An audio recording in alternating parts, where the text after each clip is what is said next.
नागपुर के तहसील थाना क्षेत्र में हुई एक सनसनीखेज लूट की वारदात को सुलझाने में पुलिस को बड़ी कामयाबी हाथ लगी है। घर में घुसकर सो रही महिला के गले से सोने की चैन छीनने वाले आरोपी को पुलिस ने गिरफ्तार कर लिया है। सबसे चौंकाने वाली बात यह है कि आरोपी कोई और नहीं बल्कि महिला के बेटे का पूर्व कर्मचारी निकला। पुलिस के मुताबिक मामला 21 मार्च की रात का है। हंसापुरी खदान इलाके में रहने वाली राधा भीमराव बाथो अपने घर में सो रही थी। रात करीब 3:30 बजे अज्ञात चोर ने घर का दरवाजा धकेलकर अंदर प्रवेश किया।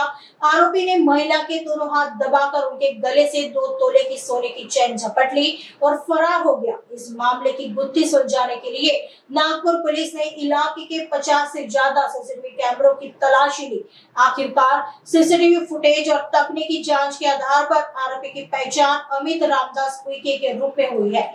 30 वर्षीय अमित पहले महिला के बेटे के पास काम करता था, जिससे वह घर के रास्तों से वाकिफ था। पुलिस ने जाल बिछाकर आरोपी को सावनेर के एरन गांव से हिरासत में लिया है। पूछताछ में आरोपी ने अपना गुनाह कबूल कर लिया है। पुलिस ने आरोपी के निशानदेही पर सावनेर के फिनो बैंक में गिरवी रखी गई 20 ग्राम सोने की चैन बरामद कर ली है, जिसकी कीमत करीब 1,20,000 रुपए बताई जा रही है। आरोपी फिलहाल पुलिस गिरफ्त में है। आगे की जांच पुलिस कर रही है। पोलीस स्टेशन तहसील येथे अपराध क्रमांक 159/2026 कलम 309(4) 333 भारतीय न्याय संहितेनुसार गुन्हा दाखल करण्यात आलेला होता। यामधील ज्या फिर्यादी आहे राधा भीमराव बाथो, वय 65 वर्षे, राहणार केजीएन बिर्याणी दुकानाजवळ धोंडबा चौक, हंसापुरी खदान, पोलीस ठाणे तहसील नागपूर, या त्यांच्या घरी रात्री झोपून असताना रात्री 3:30च्या दरम्यान त्यांच्या रूमचे जे दार आहे ते अर्धवट उघडे आहे हे पाहून एका इस्माने त्यांच्या घरामध्ये प्रवेश करून त्यांच्या गळ्यात जी सोन्याची चेन होती 2 तोड्याची म्हणजे 20 ग्रॅमची सोन्याची चेन हिसका मारून पळून निघून गेला होता। त्या दरम्यान आम्ही संपूर्ण परिसरातील जे सीसीटीव्ही फुटेज आहे डीबी पथकाचे प्रमुख PSI रसूल शेख आणि त्यांचे संपूर्ण डीबी पथक यांनी संपूर्ण परिसरातील सीसीटीव्ही फुटेज चेक केलेत। त्यातले काही महत्त्वाच्या ठिकाणी एक व्यक्ती संशयास्पदरित्या पळून जाताना आम्हाला दिसला। सदरचे फुटेज आम्ही फिर्यादीला दाखवले।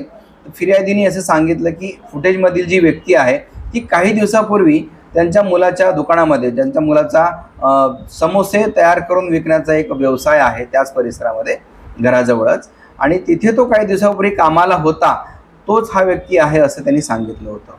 त्यावरून आम्ही त्याचा शोध संपूर्ण परिसरामध्ये घेतला, परंतु नंतर अशी माहिती मिळाली की सदरचा हा आरोपी आहे हा सावनेर परिसरामध्ये राहतो। त्या तांत्रिक तपासावरून आम्ही सदर आरोपीचा शोध घेतला आणि त्याला त्याच्या घरून ताब्यात घेतलं।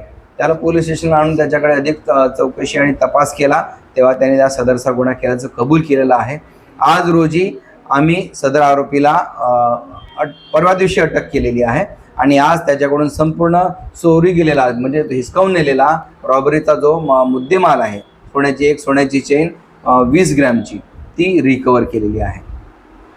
आरोपी कडे अधिक सखोल तपास केला असता त्या असं समजलं आम्हाला की त्याला व्हिडिओ गेम खेळण्याचा नाद होता आणि त्या नादामध्ये त्यांनी जवळपास 30 ते 35 लाखाचं कर्ज त्याच्या डोक्यावर झालं होतं आणि ते फेडण्यासाठी त्यांनी हा चोरीचा गुन्हा केलेला आहे असं त्यांनी सांगितलेलं आहे।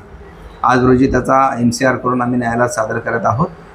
सदर गुन्ह्याचा तपास PSI रसूल शेख आणि त्यांचा संपूर्ण डीबी पथक, ज्याच्यामध्ये PSI राजेशिंग ठाकूर, संजय साहू, फिरोज खान, वैभव कुलसंगे आदी अंमलदारांनी महत्त्वाची भूमिका बजावलेली आहे।